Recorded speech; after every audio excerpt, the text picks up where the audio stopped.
सर्वांना माझा नमस्कार। आज आपण NMMS चे जे विद्यार्थी शिष्यवृत्ती पात्र आहेत व त्यांची यापूर्वी शिष्यवृत्तीचा लाभ घेतला आहे त्यांचे रिन्यूअल कसे करावे याबद्दलचा व्हिडिओ पाहणार आहोत।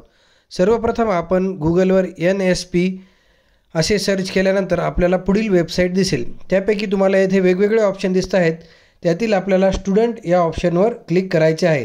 जर इन्स्टिट्यूटवर काही व्हेरिफिकेशन करायचं असेल तर इन्स्टिट्यूट सिलेक्ट करा, अन्यथा स्टुडंटवर सिलेक्ट करा। स्टुडंटवर सिलेक्ट केल्यानंतर आपल्याला असे वेगवेगळे ऑप्शन येतील, OTR, ॲप्लिकेशन फॉर स्कॉलरशिप, त्यानंतर अनाउन्समेंट। तर यापैकी आपण जर OTR जनरेट केलेला नसेल, असा एकही विद्यार्थी नसेल की ज्यांनी गेल्या वर्षी OTR जनरेट केला नसेल, तर ज्यांचा OTR जनरेट झालेला आहे त्यांनी ॲप्लिकेशन फॉर स्कॉलरशिपवर क्लिक करायचं आहे। त्यावर क्लिक केल्यानंतर आपल्याकडे जो OTR नंबर आलेला आहे, यापूर्वी गेल्या वर्षी आलेला असेल, तो OTR नंबर आणि पासवर्ड आणि खाली दिलेला कॅप्चा टाकून एंटर करून घ्यायचा आहे। OTR नंबर आपण यापूर्वी जनरेट केलेला असतो। त्यानंतर एंटर केल्यानंतर आपण आपल्या ॲप्लिकेशनमध्ये एंटर करतो।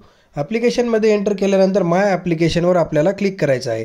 माय ॲप्लिकेशनवर क्लिक केल्यानंतर आपल्या डाव्या साईडला आपल्याला वेगवेगळे ऑप्शन दिसतील, त्यापैकी रिन्यूअल ॲप्लिकेशनवर आपल्याला क्लिक करायचं आहे। रिन्यूअल ॲप्लिकेशनवर क्लिक केल्यानंतर आपल्याला आपली यापूर्वी भरलेली संपूर्ण माहिती दिसेल।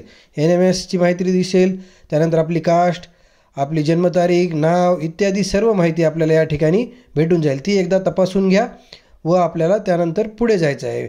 आपण त्यानंतर पुढे गेल्यानंतर आपल्याला आपले कॉलेजचे नाव, त्यानंतर विद्यार्थ्याची मागच्या वर्षीची डिटेल्स, म्हणजे किती मागच्या वर्षी कोणत्या वर्गात होता, किती टक्केवारी आहे, याबद्दलची माहिती आपल्याला या ठिकाणी भरायची आहे। ऑलरेडी आपण सगळी माहिती भरलेली असल्यामुळे या ठिकाणी तुम्ही हॉस्टेलियर आहेत का नाही तर नो करायचे आहे। जर हॉस्टेलमध्ये राहत असाल तर आपल्याला शिष्यवृत्तीचा लाभ घेता येणार नाही। त्यानंतर ह्यावेळेस किती तारखेला तुमची शाळा किंवा कॉलेज चालू झालं आहे ती तारीख टाकायची आहे, मागच्या वर्षीचे पर्सेंटेज टाकायचे आहेत व आपल्याला सेव्ह अँड नेक्स्टवर क्लिक करायचे आहे। सेव्ह अँड नेक्स्टवर क्लिक केल्यानंतर किंवा ज्या विद्यार्थ्यांचे जर इन्स्टिट्यूट बदललेले असेल तर आपल्याला इन्स्टिट्यूट पुन्हा एकदा निवडून घ्यायचं आहे। मी यापूर्वी फ्रेश ॲप्लिकेशनचा व्हिडिओ बनवलेला आहे, त्यामध्ये आपले इन्स्टिट्यूट कसे सिलेक्ट करायचे ते तुम्ही पाहून घेऊ शकता। इथे मी डेमो स्वरूपात दाखवलेलं आहे। गेट इन्स्टिट्यूटवर क्लिक केल्यानंतर आपण इन्स्टिट्यूटचा UDAS नंबर किंवा डायरेक्टली राज्य, जिल्हा आणि इन्स्टिट्यूटचं नाव देखील टाकून आपण इन्स्टिट्यूट सर्च करू शकतो। यापूर्वी जर केले नसेल तर असे सर्च करून घ्या। आपण सर्व माहिती टाकल्यानंतर सेव्ह अँड नेक्स्टवर क्लिक केले होते, त्यानंतर दुसरा टॅब येईल आपल्याला अपलोड डॉक्युमेंट्सचा। आपल्याला या ठिकाणी एकही डॉक्युमेंट अपलोड करण्याची आवश्यकता नाही, कारण यापूर्वीच आपण कास्ट अपलोड केलेली असते, इन्कम सर्टिफिकेट अपलोड केलेले असते। हे सर्व डॉक्युमेंट तुम्हाला हार्ड कॉपीमध्ये इन्स्टिट्यूटला द्यायचे आहे। जेव्हा इन्स्टिट्यूटचे व्हेरिफिकेशन असेल त्यावेळेस इन्स्टिट्यूट तुमच्याकडून हार्ड कॉपी मागून घेईल, त्यामुळे इथे अपलोड करण्याची गरज नाही। डायरेक्टली सेव्ह अँड नेक्स्ट करा।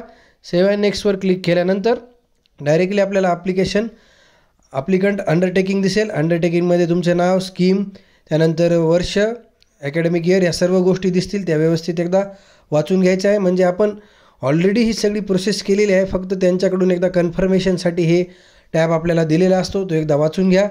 वाचून घेतल्यानंतर आपल्याला खाली त्या ठिकाणी आय ॲग्री असा टॅब दिसत असेल, त्या आय ॲग्रीच्या टॅबवर आपल्याला क्लिक करायचे आहे व त्याच्या खाली आपल्याला वेगळे ऑप्शन आहेत, सेव्ह अँड नेक्स्ट किंवा सेव्ह ॲज अ ड्राफ्ट। तर आपल्याला सेव्ह अँड नेक्स्ट म्हणजे तिथं फायनल सबमिट असा ऑप्शन आहे, आपण या ठिकाणी फायनल सबमिट करून घ्यायचं आहे।